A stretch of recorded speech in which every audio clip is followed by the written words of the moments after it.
evolución, genética y ecología. ¿Listo? La sesión pasada trabajamos lo que fue célula, biología molecular y metabolismo y energía. ¿Listo? Entonces hoy vamos con evolución, genética y ecología. ¿Vale? Vamos a empezar entonces con evolución. El tema de evolución, ejercicio número 1. ¿Listo? Bueno, antes que todo recuerden que el ICFES, entonces las competencias que vamos a manejar son en ciencias naturales, uso comprensivo del conocimiento científico, explicación de fenómenos e indagación. ¿Listo? Para recordar. En este primer ejercicio entonces vamos a observar un gráfico, ¿cierto? Entonces vamos a empezar. Los árboles filogenéticos permiten apreciar las relaciones de parentesco existentes entre diferentes taxones. Su construcción está basada en el nivel de cercanía o lejanía entre dichos taxones en función de la presencia o ausencia de determinados caracteres. Las características más generalizadas son consideradas más antiguas, mientras que aquellas que aparecieron más recientemente en la historia evolutiva se restringen a grupos más pequeños. En el árbol se presentan algunas características anatómicas que definen relaciones filogenéticas entre los vertebrados. ¿Listo? Vamos observando entonces el gráfico y vamos al enunciado. A partir de la información y el árbol filogenético, ¿cuál de las siguientes afirmaciones es la correcta? Chicos, vamos a empezar entonces. A. Todos los vertebrados se caracterizan por la presencia de 4 extremidades. B. El pelo apareció primero que el pulgar oponible en la historia evolutiva de los vertebrados. C. Es más reducido el número de especies que tienen placenta que el de aquellas con omoplatos. Y D. El camaleón no comparte con el salmón ninguna de las características presentadas en el árbol. Listo, chicos, vamos a mirar el gráfico. Recordemos el enunciado. A partir de la información y el árbol filogenético, ¿cuál de las siguientes afirmaciones es correcta? Démosle un momentico, profe, a ver si ¿Listo, los estudiantes interactúan. Bueno, el estudiante Luis dice que es la A o la C. La A o la C.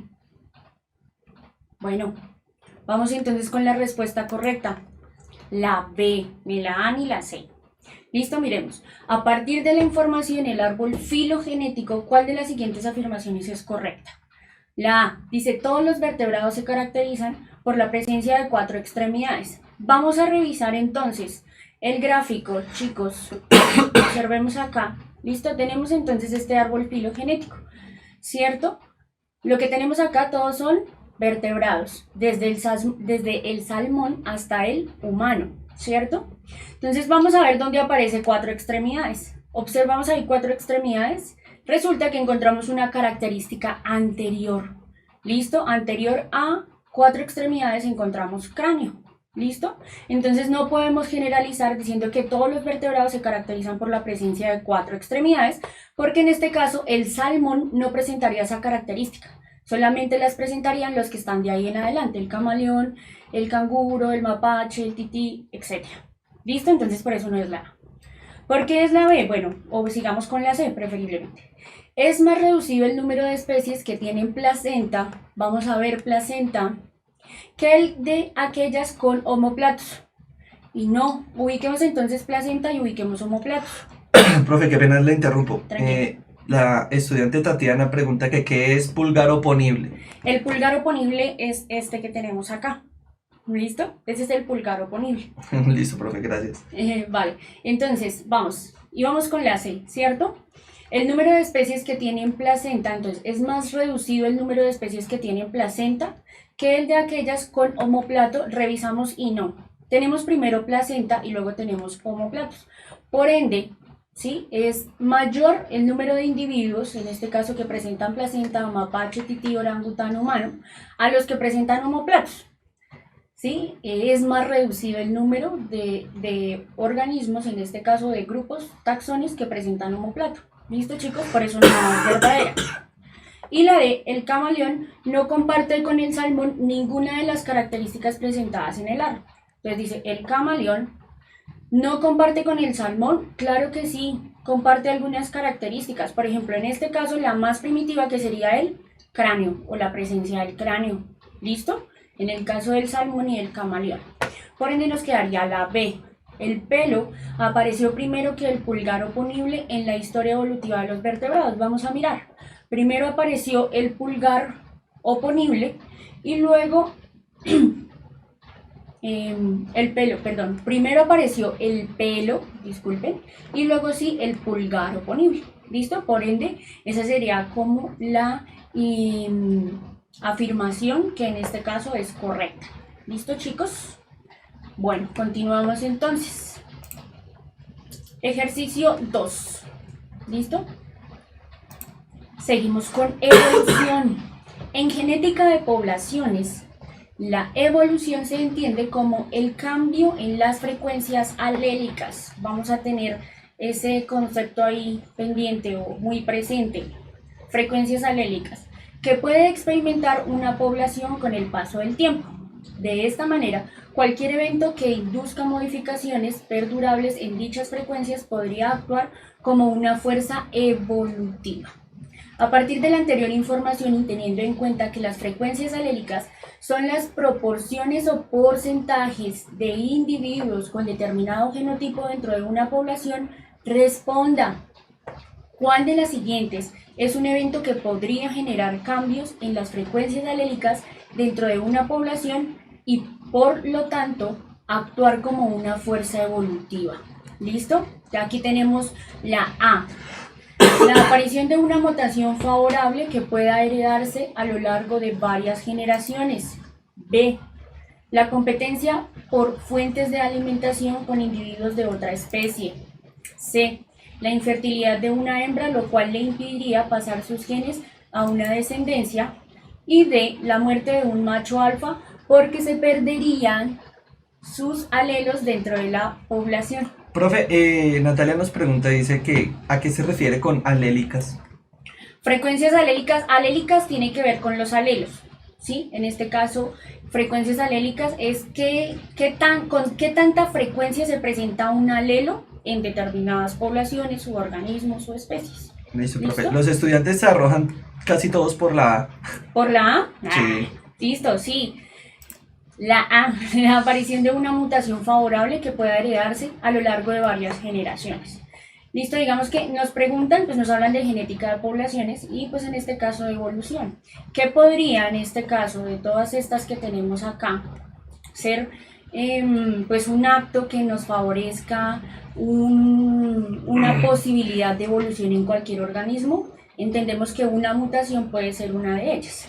En este caso, la competencia no es que en este caso sea favorable para generar pues algo, ¿sí? Un cambio trascendental en una población, por ende pues no va a favorecer nunca una evolución.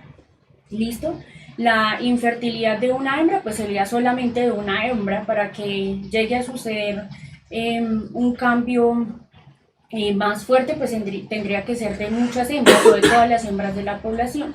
Y la muerte de un macho alfa pues tampoco, sería solamente un macho, en este caso pues tampoco nos afectaría mucho las poblaciones o la población en concreto para que se dé algún cambio en la población. ¿Listo? Y así poder evolucionar. ¿Vale? Seguimos entonces. Muy fácil, ¿cierto? Ejercicio número 3. Seguimos con evolución. Vamos muy rápido, ¿qué tanto? Bueno. El flujo genético es la transferencia o desplazamiento de alelos entre poblaciones. El flujo genético, ¿listo? Flujo genético, ¿qué tan fácil fluye, qué tan fácil fluyen esos genes Espera, profe, en las poblaciones? qué pena te interrumpo. Tranquilo. Nos dicen que la transmisión ¿Se cortó? Se detuvo, estamos viendo a ver. Ya nos ven bien. Chicos, volví, nos vemos.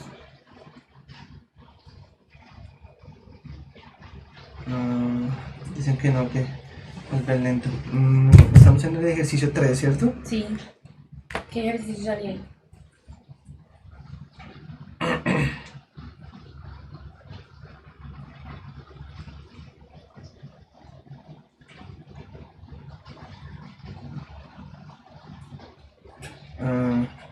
Chicos, ¿nos escuchan? Listo, que vamos a reiniciar la transmisión. Vamos a ver.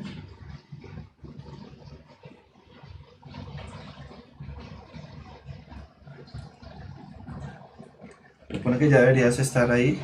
Listo, chicos, por favor, si estamos bien, por favor nos Sí, confirman. ya. ¿Listo? Listo.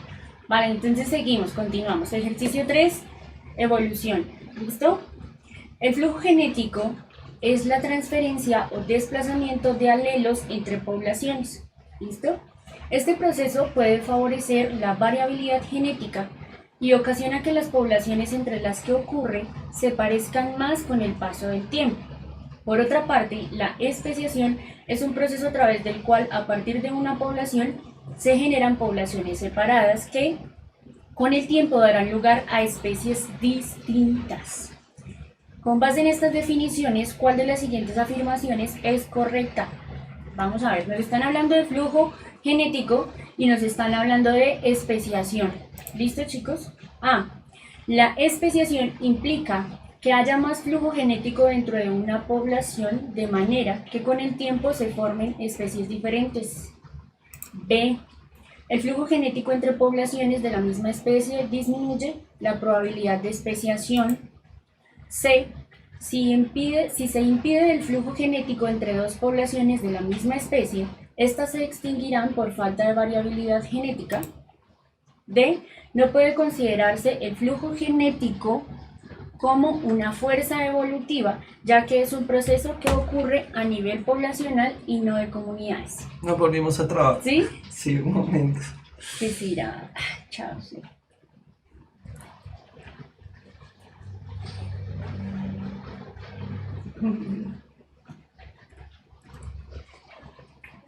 ¿Listo? Entonces vamos a ver si ya podemos.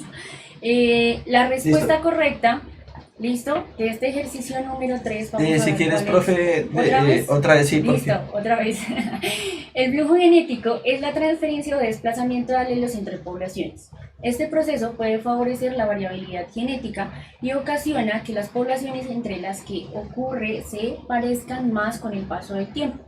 Por otra parte, la especiación es un proceso a través del cual, a partir de una población, se generan poblaciones separadas que, con el tiempo, darán lugar a especies distintas. Con base en estas definiciones, la definición de flujo genético y la definición de especiación, ¿cuál de las siguientes afirmaciones es correcta?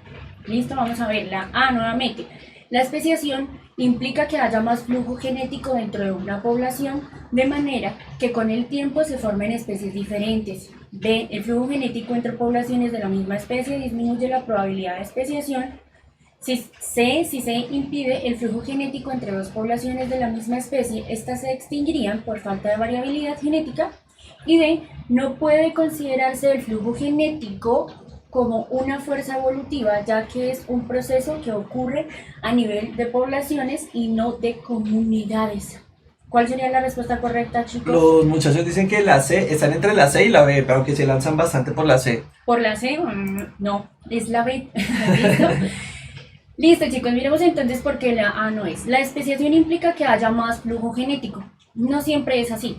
Casi siempre tiene que haber como una interrupción en el flujo genético. Si hay flujo genético, hay reproducción. En este caso, si hay reproducción, hay flujo genético. ¿Listo? Y la especiación, para que suceda la especiación, tiene que haber como un corte en el que las especies no puedan reproducirse y así no haya flujo genético. Entonces esto sería como una contradicción. ¿Listo? Dentro de una población, de manera que con el tiempo se formen especies diferentes.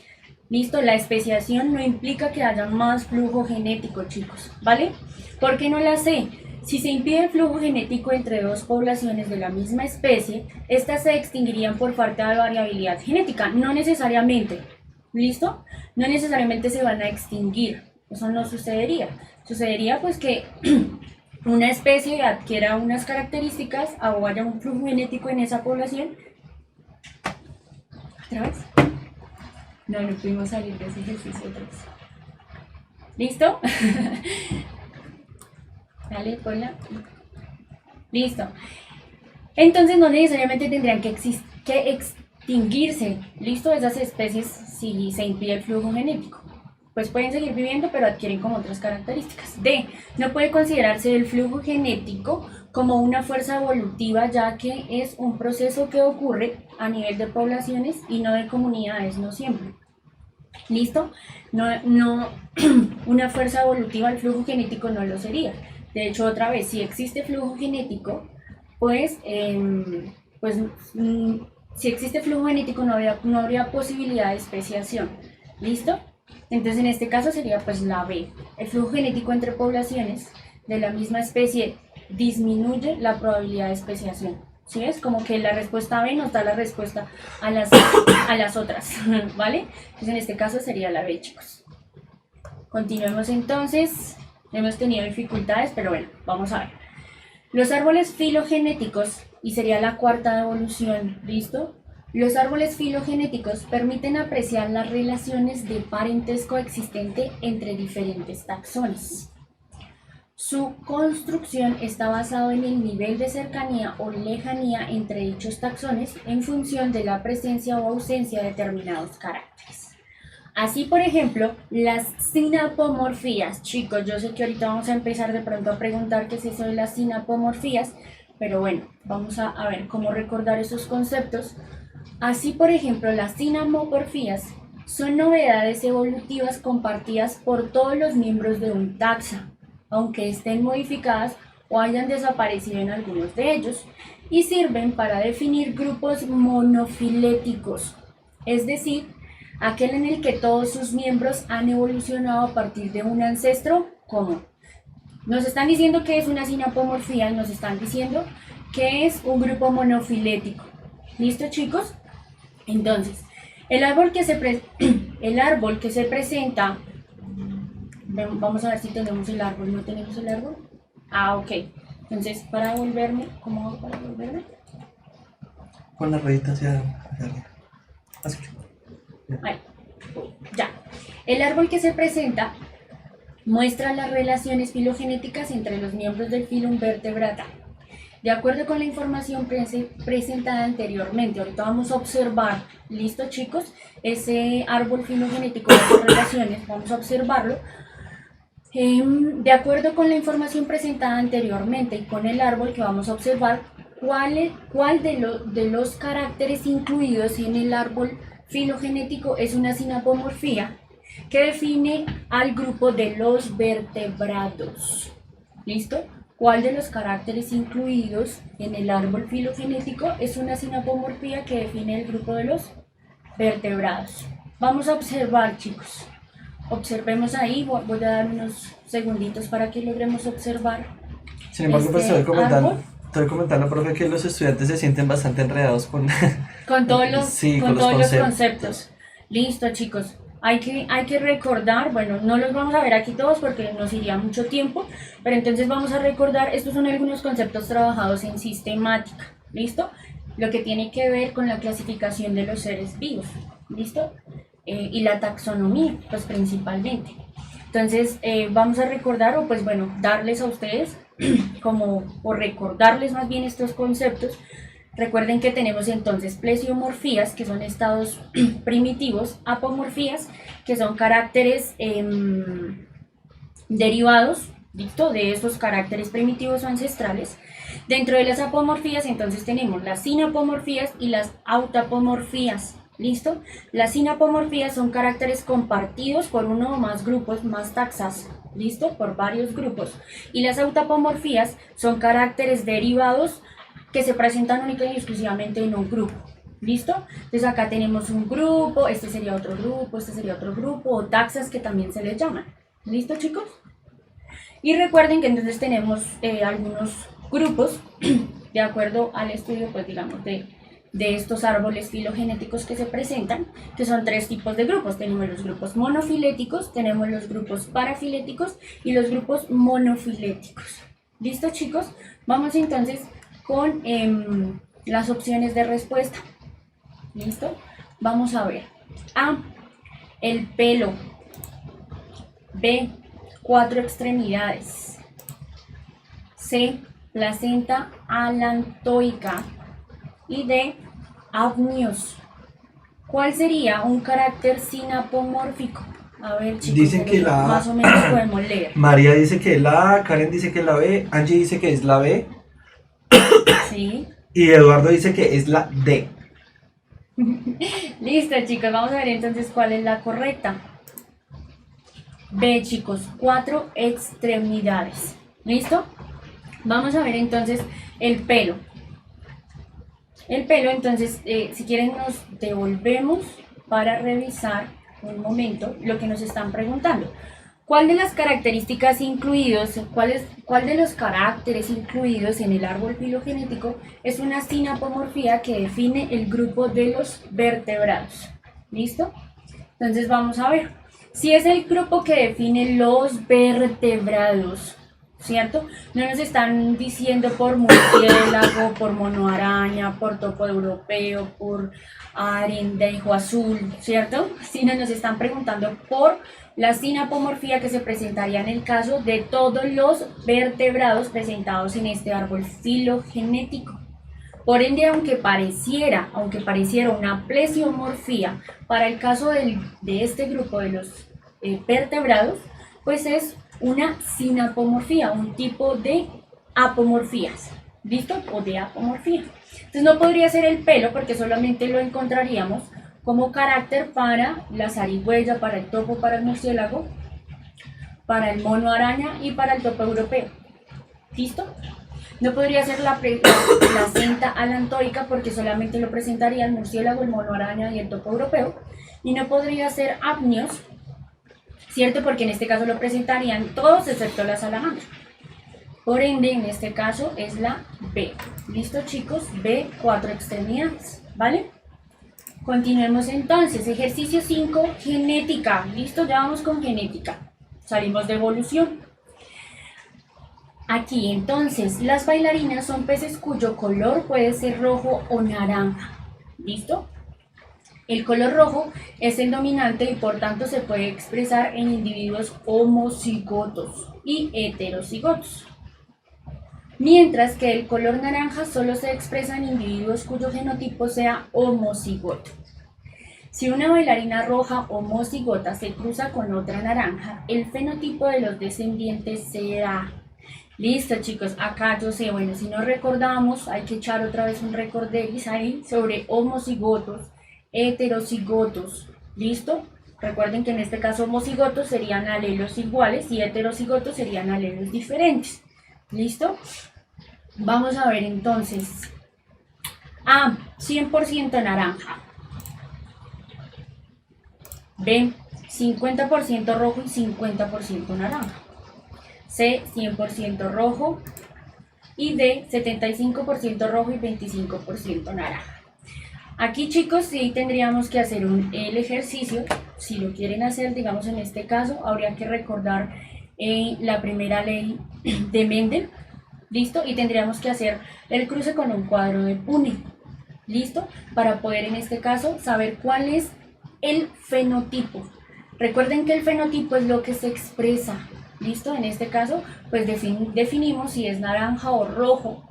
Digamos, cuáles de los individuos van a salir rojos, cuántos individuos van a salir naranjas. ¿Listo? Entonces, a ver, ¿cuál dicen, chicos, que puede ser en este caso? ¿La A, la B, la C o la D? Dicen que la B, 50% rojo y 50% naranja. ¿Listo? No dicen nada más. No dice nada más, la A. Listo, chicos, vamos a ver cuál es la correcta. 100% rojo. ¿Listo? Entonces, si nosotros hacemos el cruce, en este caso dice, si una bailarina roja homocigota, o sea, iguales, en este caso sería RR, se cruza con otra naranja. ¿Listo? Y recuerde que el color naranja tiene un, digamos, en este caso, pues sería homocigoto, pero sería en este caso recesiva.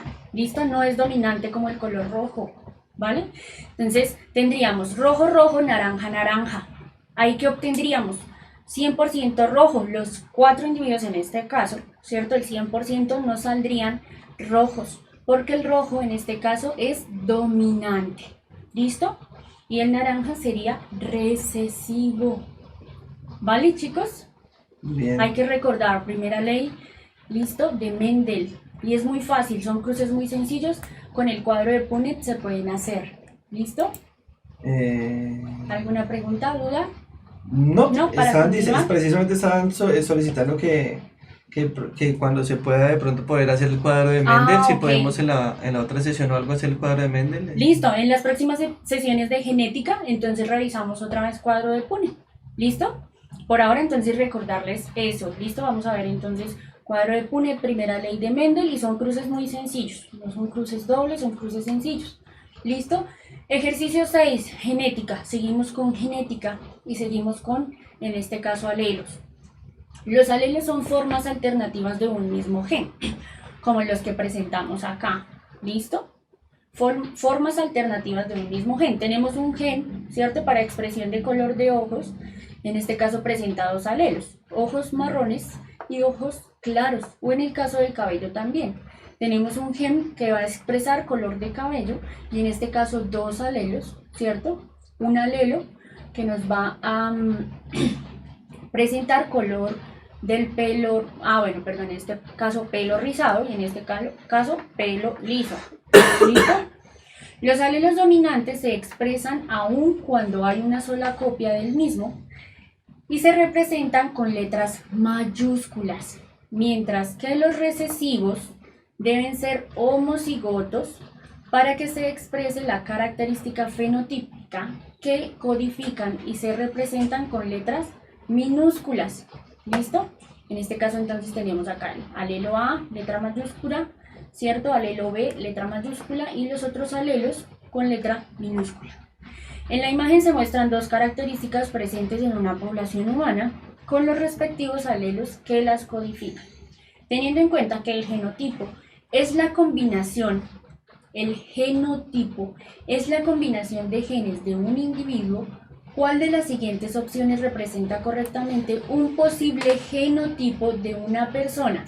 Chicos, de ojos marrones y de pelo liso. Miremos acá, ojos marrones y pelo liso. ¿Cuál sería? A, B, B, B, A minúscula, B minúscula, C, A mayúscula, B minúscula, D, A mayúscula, A minúscula, B minúscula, B minúscula.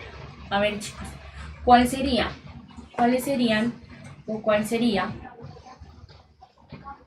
las opciones que nos representen correctamente un posible genotipo? Luis se lanza por la C, Daniel y Jackson eligen la D, y bueno, ya varios eligen la D. Están entre la D y la C. Ok, listo, chicos, en efecto, entonces la D. ¿Listo? ¿Por qué la D? ¿Por qué no la A, la B o la C? Entonces vamos con la A. Necesitamos ojos marrones y pelo liso. ¿Listo? En este caso, ojos marrones. La opción de respuesta A sí nos representa ojos marrones, ¿cierto? A, en este caso ojos marrones, sería dominante. Pero entonces también tendríamos BB, y en este caso ya no sería pelo liso, sino en este caso ya nos daría pelo rizado. Por eso no es la A. ¿Listo, chicos? Observemos acá. Pelo rizado sería BB mayúscula. ¿Listo? La B, entonces ya tendríamos acá A minúscula. Necesitamos ¿qué? Ojos marrones. Y A minúscula, ¿qué nos daría? Ojos claros. ¿Listo, chicos? Por eso AA no puede ser. Ahí de inicio no podría ser. En el caso pues de BB, ¿cierto? Pelo liso. En este caso sí sería BB, pelo liso. Pero este genotipo no nos representaría ojos marrones, sino ojos claros. ¿Listo? Y la C, entonces AA, en efecto, pues sería ojos marrones. Pero tenemos B mayúscula y B minúscula, ¿cierto? ¿Cuál predominaría en este caso? El alelo B, pelo rizado, porque es dominante. ¿Listo? O sea que este genotipo sería de ojos marrones, pelo rizado. ¿Listo? No pelo liso. Ahora vamos con la D. Tendríamos A mayúscula y A minúscula, que en efecto en este caso dominante sería alelo A ojos marrones, ¿cierto? Pues tenemos ojos marrones. Y tenemos dos, en este caso B minúsculas, que sería pelo liso. Profe, el estudiante Jackson pregunta, profe, ¿y si estuviera A mayúscula, A minúscula, B mayúscula? Normalmente no se presentaría primero B minúscula y luego B mayúscula. Primero iría B mayúscula y luego B minúscula. ¿Listo? En ese caso, si se presentara primero la B mayúscula, ya no sería pelo liso, sino pelo rizado. ¿Listo, chicos? Así nos quedaría. Listo. ¿Listo? Vamos entonces con el ejercicio número 7 y seguimos con genética.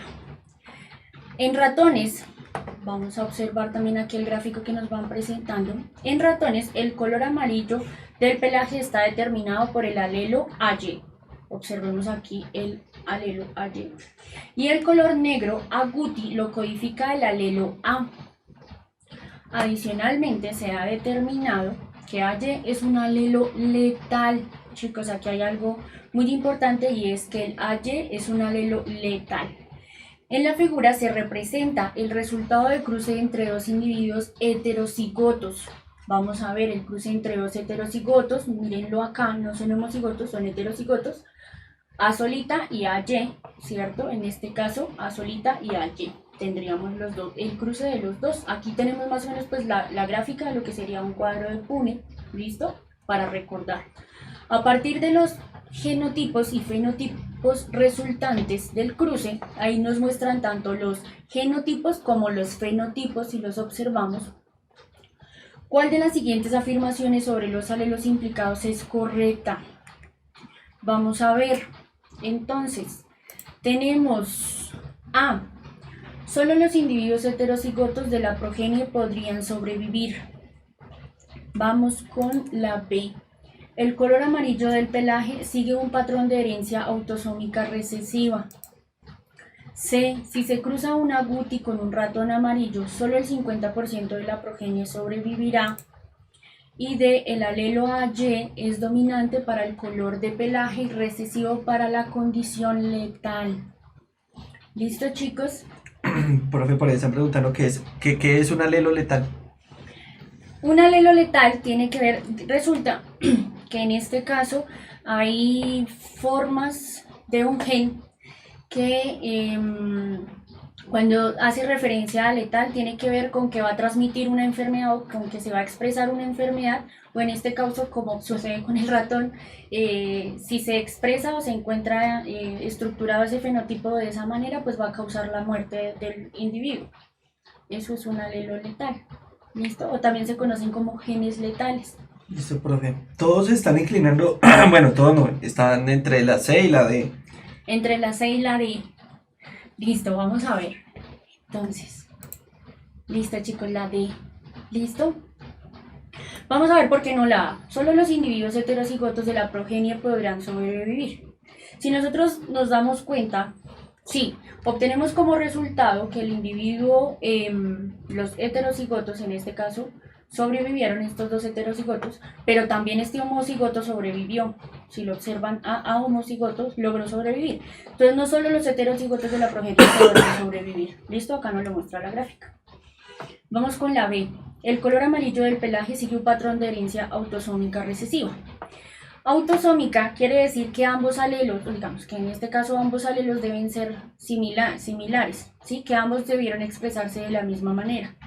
En este caso no se expresaron de la misma manera y el pelaje amarillo, si ustedes observan, para que se dé pelaje amarillo, de hecho tuvo que haberse expresado solamente el AY.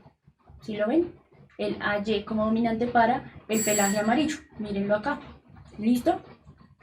Entonces, no tienen que expresarse los dos AY para que haya precisamente color de pelo amarillo.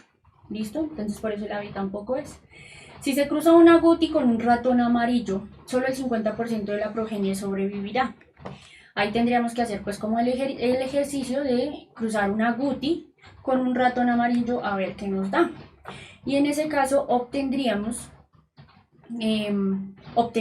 chicos, haciendo el ejercicio, el 50% sería AA ratón agouti y el otro 50% sería AY ratón amarillo. En ningún caso se expresaría AY para que exista pues la muerte de algún ratoncito. ¿Listo? Entonces, en este caso, solo el 50% de la progenie viviría, no. Viviría el 100% de la progenie. ¿Listo? Porque el resultado de este cruce sería 50% ratón acuti y 50% ratón amarillo. Y pues ahí no habría la expresión del alelo letal. ¿Listo, chicos? Profe nos pregunta a qué hace referencia autosómica. La palabra autosómica. Autosómica recesiva. Entonces, chicos, como les decía, tienen que existir las dos copias de un gen anormal para que se desarrolle, digamos, en este caso, la enfermedad. Casi siempre se le dice autosómico recesivo a los genes, digamos, en este caso, a la expresión de dos genes iguales, como por ejemplo sucede en este caso. Eso sería autosómica recesiva. A eso se le llama herencia autosómica recesiva. Tiene que existir la expresión de los dos genes iguales. ¿Listo? En este caso. ¿Vale? Eso es herencia autosómica recesiva. Listo, profe, gracias.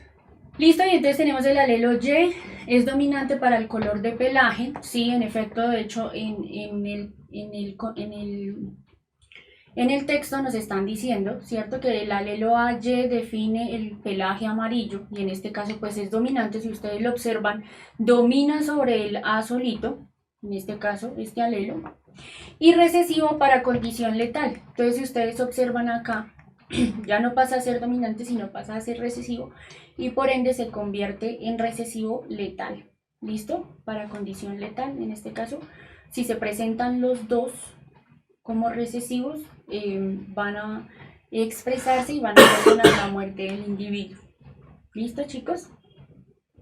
Listo. Si acaso, pues repasar o revisar, digamos, esos conceptos de alelo letal, alelo, listo, autosómico, recesivo, si lo quieren retomar nuevamente. ¿Listo? Vamos ahora con el ejercicio número 8, el último de genética. ¿Listo? Ese sería entonces el último, profe. El último, listo. Vamos con el último rápidamente. Es muy sencillo. Un investigador comparó el cariotipo, patrón cromosómico, de individuos sanos y de personas con enfermedad que afectan el funcionamiento de los músculos. Los resultados de su investigación fueron concluyentes. Logró identificar que los pacientes tenían una mutación en un cromosoma. En la imagen se esquematiza el cromosoma normal de los individuos sanos, aquí lo observamos, y el cromosoma mutado de los pacientes. ¿Listo? Una mutación en un cromosoma, en uno de los cromosomas. A partir del esquema, ¿cuál fue específicamente el hallazgo del investigador? ¿Qué fue lo que halló el investigador? Vamos a ver. A. La mutación identificada en los pacientes consistía en la eliminación de uno de los brazos del cromosoma. B. El cromosoma de los pacientes tenía una deslección, es decir, había perdido un fragmento de ADN. C. El cromosoma de las personas sanas tenía una duplicación de un fragmento de ADN en uno de los brazos. D. El cromosoma de las personas sanas tenía una anormalidad que lo hacía más grande que el de los pacientes. Listo, chicos, ¿por cuál vamos? A ver. Vamos a ver. Observemos el gráfico, personas sanas, pacientes. Dicen que la B, se lanzan por la B. Muy bien, sí. Está muy sencillita, ¿cierto? El cromosoma de los pacientes tenía una deslección, es decir, había perdido un fragmento de ADN. ¿Listo? Porque no la A. Nunca nos hablan pues de una mutación o de que debe existir, o el gráfico tampoco nos representa de alguna manera una mutación identificada, ni nos explican absolutamente nada acerca de una mutación. ¿Listo? Y tampoco en este caso pues no nos muestran los brazos del cromosoma, nos muestran un cromosoma identificado o estructurado de esta manera como para saber si se perdió un brazo o no se perdió un brazo o un gen en uno de los brazos. ¿Listo, chicos? Sí, sí, profe. Natalia pregunta que qué es delesión. Listo, chicos, hay que recordar, hay varios tipos de mutaciones. Tenemos mutaciones moleculares, o sea, específicamente en los nucleótidos del ADN. ¿Listo? Mutación. ¿Qué es mutación? Recuerde que es cuando hay algún cambio en, pues casi siempre en el material genético, ya sea a nivel molecular, ya sea a nivel genómico o ya sea a nivel cromosómico. Genómico hago referencia ya al número de cromosomas totales que deben hacer. ¿Listo? Entonces recuerden que hay varios tipos de mutaciones. Dentro de los cromosómicos encontramos, recuerden que aquí tenemos un cromosoma, dentro de las mutaciones cromosómicas tenemos delección, tenemos duplicación, tenemos inversión, inserción y translocación. ¿Qué es la delección? Es la pérdida de un fragmento de ADN. ¿Listo? Perdemos un fragmento del ADN, en este caso perdimos este fragmento, este cromosoma en los pacientes, pues no... Este fragmento no va a aparecer, ¿listo? Se perdió ese fragmento. ¿Por qué no es la C? El cromosoma de las personas sanas tenía una duplicación de un fragmento de ADN en uno de los trozos. No. En efecto, si observamos el gráfico, no nos muestra que el sano pues haya tenido alguna duplicación o algo por el estilo, no se representa muy bien. ¿Listo? Y el de los cromosomas de las personas sanas tenían una anormalidad que lo hacía más grande que el de los pacientes. Pues digamos que la gráfica tampoco nos representa que haya una anormalidad que lo haga más grande que la de los pacientes. En efecto, más bien, si observamos el gráfico, sí nos muestra que hubo una pérdida de un fragmento. ¿Listo, chicos? Listo. Entonces, pues por el tiempo ya tenemos que retirarnos, ¿cierto? La próxima clase, entonces yo creo que los temas que nos faltaron, que fue ecología, un placer haberlos acompañado hoy, pues nos vemos entonces cuando nos corresponda otra vez biología. ¿Listo, chicos? Un abrazo, que estén muy bien. Chao, chao.